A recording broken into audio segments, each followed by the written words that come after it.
Ladies and gentlemen, welcome back to another episode of Bloom the Podcast. Thank you all so much for tuning in to yet another episode. We are so happy that you are joining us. I know we had a little bit of a break there, but we're going to be back in action and ready to go. We have a bunch of episodes lined up for you guys, so I'm excited. I don't know about you, but I know I'm excited. I'm pretty pumped. If you are new here, I am your host, Donovan. I'm here with the one and only co-host, Ashley O. I had to add in something a little new because it's been a minute, you know? Yeah, that's true. It was getting boring. That's true. People probably still think you're a McReynolds like some of us. I know. Yeah, I'm not a McReynolds, guys. Yeah. I'm a married woman. Must be nice. I'm just kidding. No, shoot. Anyways, back on track. So that's our episode. Yeah. That's it. That's all she wrote. Yep. We are happy that you guys are tuning in. We have a fun one today, and one that I was thinking about a lot this week, just with some of the stuff that's been going on in my own life. I feel like this is a topic that maybe more people than just me can relate to. So yeah, we're gonna jump straight into it. If you guys didn't see our last episode, I think that was the one on preferences. Yeah, I think so. Yeah. If not, you can correct us in the comments. Yeah, I may be editing this later and seeing that we did like 3 episodes after that. But if I do remember correctly, our last episode was about preferences, where they come from, how they manifest themselves in relationships, church life, friendships, all those things. So make sure you guys go ahead and go back and take a look at that episode. It was a fun one. But jumping straight into today's episode, we're going to be talking about Christian isolation. And I think this topic manifests itself in more ways than just one, and a lot of ways that we probably don't really think about a lot of times. So I'm going to pass it over to you to start.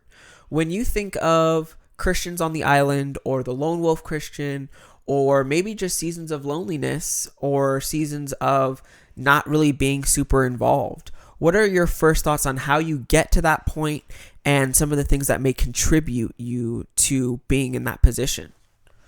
Well, I think it kind of starts off slow. I don't think anyone just makes the leap from like being consistent and doing all this stuff and having all these friends to being a lone wolf. I think it's something like you kind of like it comes in like missing a Sunday or two. And then you realize like, oh, that wasn't so bad missing a Sunday or two. So then you miss a couple more Sundays because you have other things that are more important to you on that day that you want to go to, you know? And then you kind of start thinking like, oh, like, okay, this isn't so bad. And then you kind of lose that, you know, your friends are like, where are you at? And you're like, oh, I've been busy. And then you kind of lose that connection with those people because you're not seeing them on Sunday like you normally would see them. You don't have, you know, things to talk about, like the message or anything, because you haven't attended church really. Right. And it honestly kind of slowly starts changing you and your perspective of people and just your life in general as you start missing those things. It's kind of like how we all change so much when we're not in our Bible. It's the same thing as like we change so much when we're not surrounded by believers or going to church. Yeah. And so I think it's a slow progression from just missing a Sunday or two into like complete, you know, throwing away that life that you had as a believer. Yeah, I would definitely agree. I think we've seen probably a rise in this situation since 2020, since COVID, and since kind of the quarantining, lockdowns, live streaming church, and a lot of those things. But I think there's a lot of factors that play into this that are even prior to that, where I feel like there is one, and I like the point that you made, was losing accountability with the people in your church. Because that is a big motivating factor, I feel like, for a lot of people. You know, you're going to see people on Sunday that are invested in your life, or hopefully they're invested in your life. Yeah. They want to know how you're growing, where you need prayer and things of that nature. And if you're not there, you're not going to get that same level of accountability and intentionality with your friend group and your fellow brothers and sisters, which is really important. Right. So I think, yeah, being as consistent as possible is extremely imperative in order to not feel isolated. But I think even before that, having the mindset to go to church to create those relationships in the first place, I think is where a lot of us fall off the wagon even to begin with. And I can say this for myself. There have been times where I've gone to church and haven't really had that at the forefront. I'm just like, I'm here, I'm checking this box, and then I'm going to go home. And that, I feel like, is one of the main contributors to how people end up feeling isolated, because they don't involve themselves intentionally with the people there, and they kind of think everything should be kind of like catered to them in a way. Right. And they go to that's church not how it goes. to be approached, not to approach. Yes. 100%. And I can relate to that too. Like, it's like, okay, we're like kind of the new people here. Like, everyone like should be coming to talk to us and blah, blah, blah. And, you know, and that, as much as it would be so lovely if that was the case, everyone else is having the exact same thought of like, I don't really want to talk to new people. Like, that's uncomfortable, or like I have to go out of my comfort zone to talk to this person I don't know. How do I start that conversation? And so it really takes an effort on all of our parts to be like, I'm coming to church to approach. If we all came with that mindset of not coming to be approached, but to approach, then church life would be so different for pretty much everyone. Because I think, and that's what creates the cycle, right? Like, you go to church, you expect to be approached, you don't get approached. That doesn't meet your expectation, which creates discouragement, which creates this cyclical thing of you coming to church, not being approached, going home, and feeling discouraged about your church life. And it's like, okay, so where can we insert ourselves to change the course of that, you know, that we're on, instead of just being, you know, in that cyclical thing of not having expectations met, because we are kind of viewing it as very self-centered. And I think it's like you said, both parties are equally responsible, because if you are going to a church and you've been there for a while, you have connections and you see people that are newer, we should be 100% fixated on trying to get them involved as quickly as possible. So I think there is definitely a big gap there in churches welcoming in new people and kind of having that cliquey mentality. Right. I think it's kind of hard to get away from that sometimes, just because that's how we are as human beings. We like to be comfortable. We like doing what we're familiar with. And it really takes special individuals to break out of that, to want to go and meet new people and start those new friendships and really engage with people on that level, especially knowing, like you said, we're all thinking the same thing. Like, anytime you go to a new place, it's like, man, I'm new. I don't know anyone. What do I do? You know? So I think it's hard. And I think as we go further and further into technology, this is one of the things that I feel like also has stunted this. The less and less people are inclined to engage. I was watching this podcast the other day that was talking about the decline in friendships since 2010. And it was talking about how like polls were done, and I forget what website I saw this on. I'll have to leave the link in the comments or something. But they were talking about how they did polls for people to see how many close friends they felt like they had. And the numbers of people feeling like they had close friends has been steadily declining since 2010. And I think that is kind of the emergence of social media and people having the most superficial and, you know, artificial friendships we've ever had. I think we have this overinflated sense of knowing people because we're so involved on people's lives on the surface and what people want to show to us that we really don't feel the need to approach people or be real with people on an intimate and personal level to actually get to know them and create those bonds. So I feel like that's another thing that really impacts people. Oh yeah, for sure. I definitely agree. I think the church online thing has just swept the nations. Pretty much everyone's doing that. And like, I really don't get it. Like, I see that and I'm like, that sounds awful. Like, it's hard to focus and like dive deep into a message when you're not physically there, like with your Bible out, like in real time, seeing everything around you. And so I can only imagine like people aren't getting really anything out of doing it that way. Yeah, I don't know, it just boggles. I'm definitely not a lone wolf person. Like, I am very like outgoing and I need to be surrounded by people. So just like imagining wanting to be isolated from church people or, you know, church in general is a weird concept. Well, I feel like the culture these days makes it very easy for people to want to be isolated because there's not a lot of effort involved in it. So I think even with kind of like the live stream church live stream churches and like being able to involve yourself with church via live stream is kind of just another way to, you know, participate but not really commit to anything or invest anything. And I think people are scared to invest, and I feel like we just have this culture has created so many buffers and so many walls that we can put up to prevent us from feeling any type of like rejection or any kind of like bad feeling with interaction. Because I mean, people are people, and there's going to be interactions that aren't, you know, great all the time. Like, it takes work to really be in good standing with people and have good friendships and to create those long lasting friendships. And people don't want to put in that kind of work or investment because there's a lot of work to be done in that.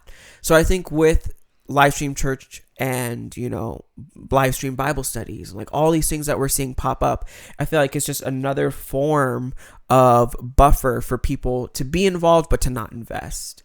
And I think we've forgotten, though, that we're called to, like, take communion and serve. Like, people have just, like, totally thrown that out the window and been like, yeah, I'm attending church. And it's like, okay, but what about everything else that comes with why you attend church? Like, if you're missing all of that stuff, then there's literally no point of you even tuning in online. Yeah. Like, you can listen to a message anytime. It doesn't have to be live for you to listen to a message. The point of going to church is a lot more than just sitting there on a Sunday morning. It's taking part in serving, taking communion, serving those in your community. Are you serving those in the church? If you're not there, you don't know their needs because you're not even there to know their needs. Like, how are you praying for them if you don't know their needs? Like, you're not texting every single person you know from church asking how you can pray for them. So there's just so much that goes into it that I think people forget they're called to do, and they just think of like, oh yeah, I'm called to go to church, but like, that's it. Yeah. And I think we've allowed a lot of excuses for a lot of the behavior that we see, even apart from live stream church and all that. Like, even when you're at church, like, for the people that kind of just like come and go, don't really involve, I think we see a lot of like, if you talk to them like, well, I'm just like not an extroverted person, like I just am kind of like to myself, not really a big deal. Or they'll be like, oh, well, you know, I'm not a married person, so like some of these ministries don't really apply to me. Or like, you know, I don't really like kids, so like I'm not like good with kids. But like there's always an excuse that can be used to absolve themselves of the responsibility to be involved and to like actually be there. So I think it's really important to drill in on those and to say like, yeah, service in church is not just for extroverted people. Yeah. Certain ministries are not just for people that are married or are in a relationship. Every single person is called to it. Every person, like children, even kids. You know, I don't care. As soon as you're like, I love God, you better start serving. Yeah, it's so cool because like at my church, the pastor's daughter, she is like she's so cute. Like she just is always looking for opportunities to serve. And it's funny because like we have like 2 different classrooms for the children's ministry, and she's like just older than the oldest one that we have right now. So she kind of like always is like the assistant teacher. She's like handing out the papers and like just like involving yourself. Yeah. And she's like really good at that. She has such a servant's heart. And like that's really cool to see that even from such a young age that you can have that mentality to invest and to involve yourself. And I think that's important to teach our kids because that mentality does start from a young age. If you do that from a young age and you know, yeah, this is what I'm supposed to do. And, you know, I think a lot of people are like, I'm not an outgoing person. I'm not this, and that. But it's like, if we were to train up our children to be like, hey, here are these qualities we need to work on so that we can be those people that are full of joy and easy to talk to and, you know, easy to serve with, whatever that may be. If we're starting that from a young age, then we should be working on those attributes that are, you know, those things. So that way when we're older, we can't have the excuse of being like, yeah, I don't know how to talk to people. Like, I just don't know how to do this. Not knowing how to talk to people is such an interesting one because like I mentioned before with social media, I feel like that plays a huge contributor in why that is and why so many people are socially awkward. Yeah. Because social interactions are at an all-time low. Like people would much rather text than they would meet in person, which to me is crazy because I hate texting. I hate it with all of my being. Right. I would much rather talk to someone in person than send messages with no context, no tone, no facial expressions. Like, that to me is weird. But we've normalized that so much where people are much more comfortable just sending a text than they are, interacting. Right. And I feel like our culture is moving that forward so much that it's hard, especially for young people growing up. That's all they know. Mm-hmm. Not that that's an excuse. I think we need to be, engaging with these people as much as possible to help social skills get better, because it's not going to get better if we don't do anything. But right. I feel like that's just another one of those factors that plays into not only friendships, but relationships and discipleship relationships, because that's a big one that I feel like is missing.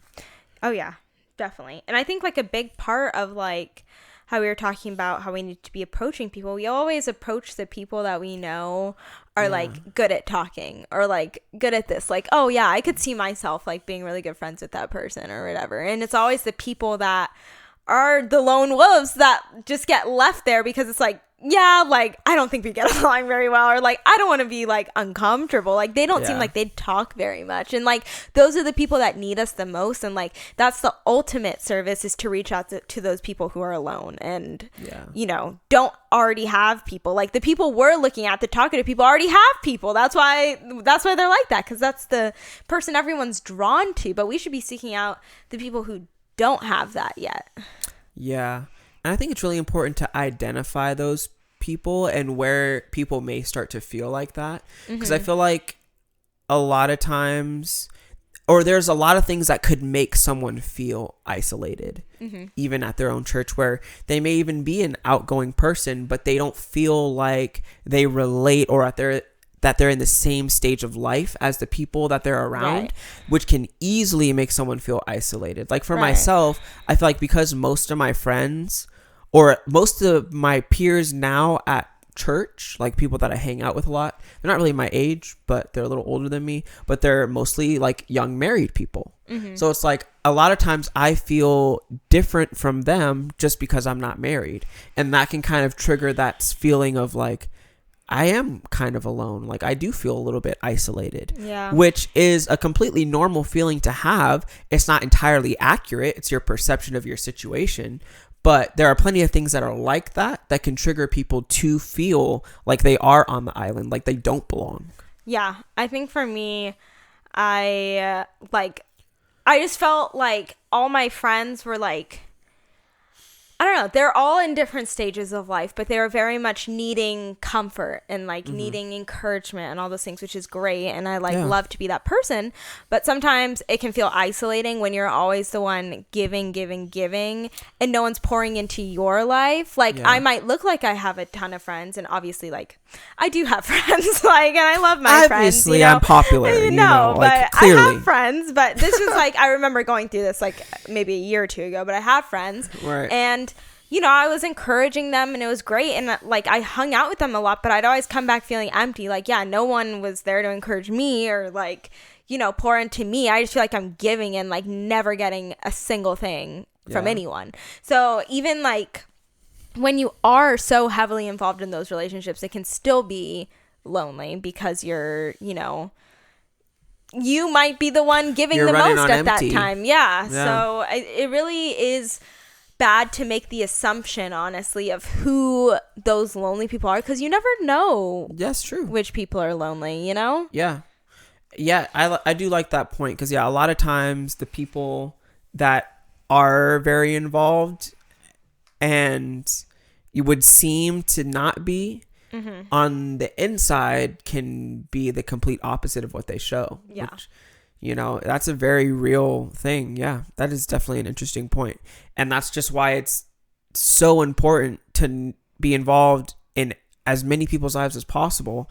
So that way you can actually find that out.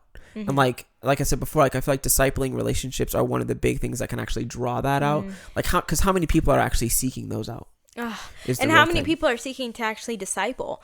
See, that's another issue. Don't even get me started. Like, I just feel like people who are older have just like lost complete interest in the younger people and being involved in their life. Like, they honestly want nothing to do with them is what it feels like. And it's so sad, like they just have this idea of like what Gen Z is, and they're like, we don't want a part of that.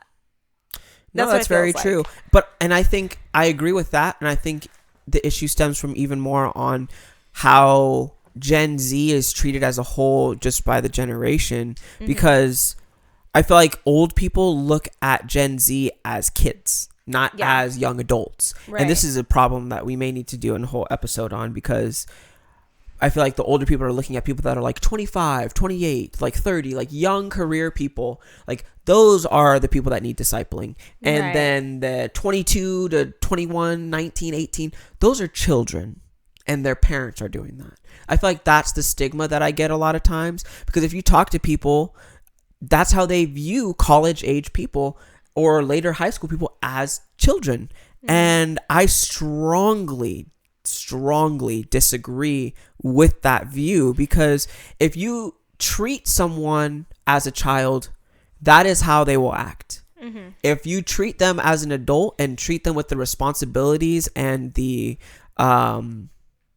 mindset of an adult, that is what in turn you will see back from them. So when the older people kind of, like you said, kind of like snicker at the young generation, like, oh, those are children, Gen Z, like yada yada yada, it's doing both people a disservice, because not only are you shortchanging yourself from a good relationship and an opportunity to be an influence and to impact someone's life for the better, you're doing a disservice also to the young person, because you're handicapping them and treating them like a child.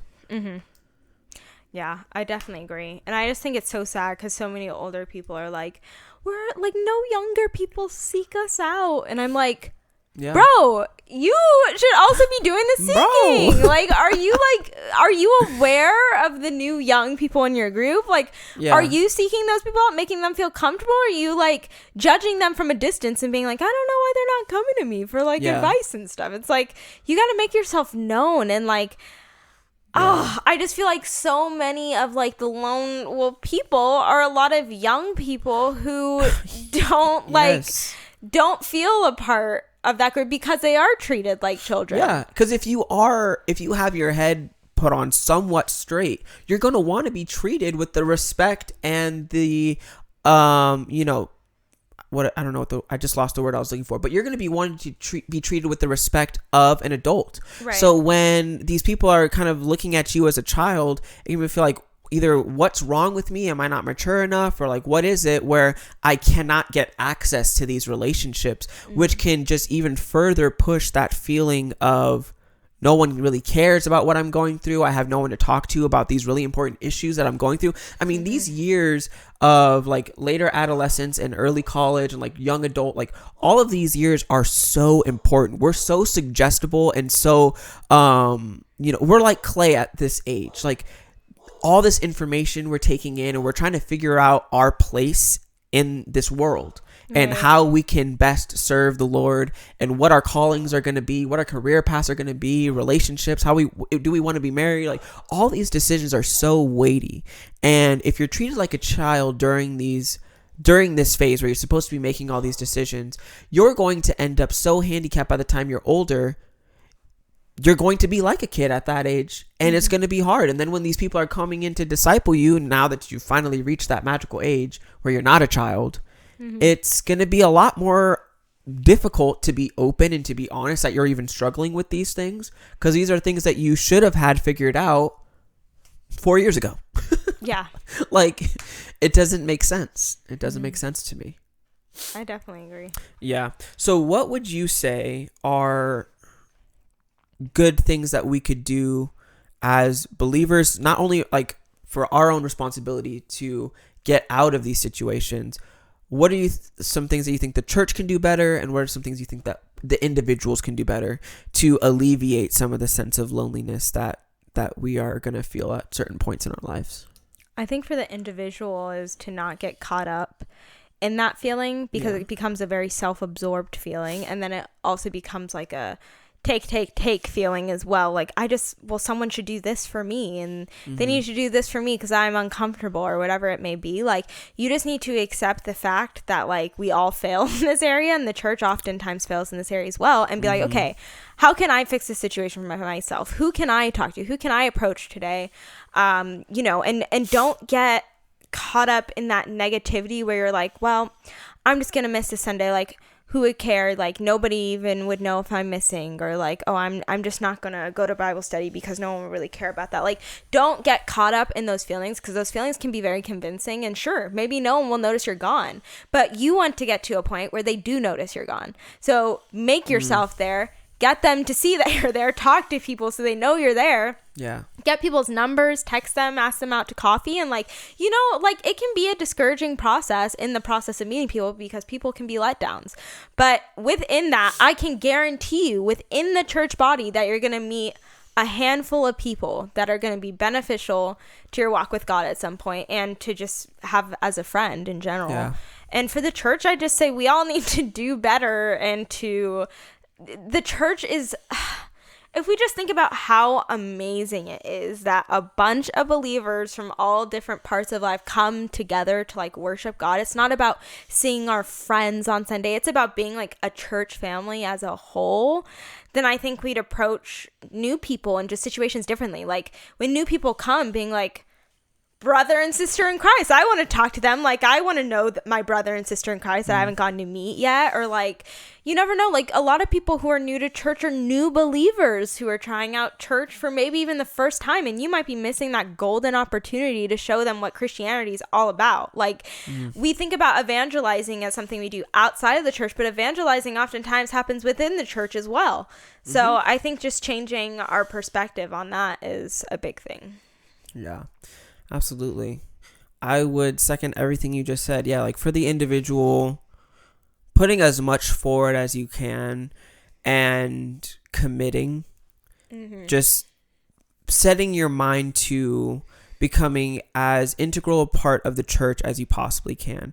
And I think the best way to do that is to just find a ministry that needs assistance.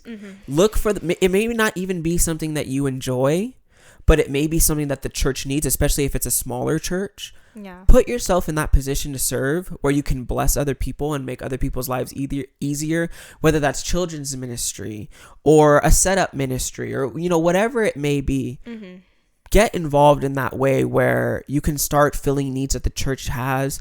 And that's where you'll start to meet people that are like-minded as you. I feel like a lot of the really good friends that I've met in the ministry that I'm serving in, because those people are wanting to be there, they're wanting to serve, they're committing, and you can see that, and that helps bond you together. And you have, you know, you're able to just meet people and build those relationships because you're doing tasks together, your teamwork with people. Like, it's more of a team thing that you can kind of come behind, and it can aid, especially if you're more a reserved person like myself, where I'm not like the most outgoing person in the world.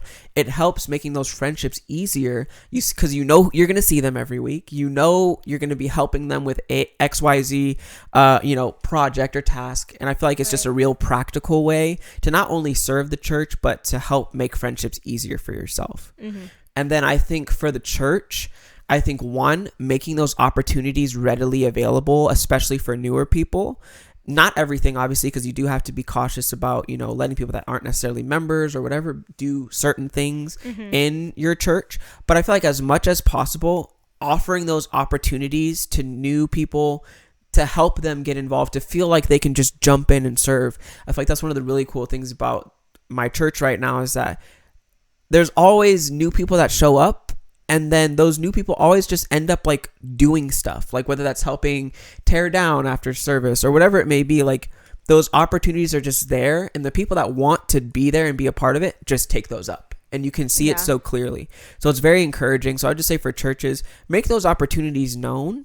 And then I would say also because I feel like leadership is a big thing that's going to encourage people to get out of that isolation. If the leaders of your church are shepherding your flock and they're in tune with the people, they'll be able to reach out to those newer people. And I feel like, as a person that was going through that, I feel like meeting the pastor or meeting the elders was like a really cool moment for me, because it's like, oh, these people care that I'm new. Like, they care that I'm here. And when I wasn't there, they're like, text me or like ask my friend like where I am or whatever. Just showing that care. It's like what you said before, like maybe no one cares. That should never be the case for church. Yeah. Never. Someone should always care that you're missing. Obviously, there's understand like either you're sick or you're out of town or whatever. But like, if you're regularly missing or you're showing up or not showing up unexplained, like there should be that accountability in reaching out, because we should all care when our brothers and sisters are not there and not around, where we can't encourage them or be encouraged by them. So I just think having a more, not aggressive, I think that's the word I'm looking for, but like just a more, I guess maybe it is the word that I'm looking for, just aggressively looking to, be there for people, so that way people know that you care. Yeah. And I think one more thing would be for church people to not welcome someone in 1 week and be like, all right, my job's finished. And again, just that is my biggest pet peeve, to be like so friendly the first Sunday, and then you're like, all right, now you're like left by yourself because I did my part. Like, that's not how this works. This is a long-term plugging someone in, introducing them to your friends, telling your friends to hook them up with their friend. Like, this is a whole thing. And I just, don't do that. Don't do that. That bothers me so much. Yeah. Because I think it's the same thing in general, just like when you see someone new. I think a lot of people get that mentality of like, oh, they're new. Everyone knows that they're new. Someone will walk up to them. It's almost like that same mentality of like, you see a crime happening. You're like, someone will call 911 because obviously it's a crime happening. Someone's got to call. And then everyone thinks someone's going to call 911, and then no one does. So it's like, be the person that calls, be the person that walks up, starts that conversation. And then, I agree 100%. Carry that through and create the friendship. Don't just start something and don't finish it. Like, be there for the long haul. Yeah. So I would definitely second everything you said. So I think that's going to wrap up this episode. Thank you all so much for tuning in.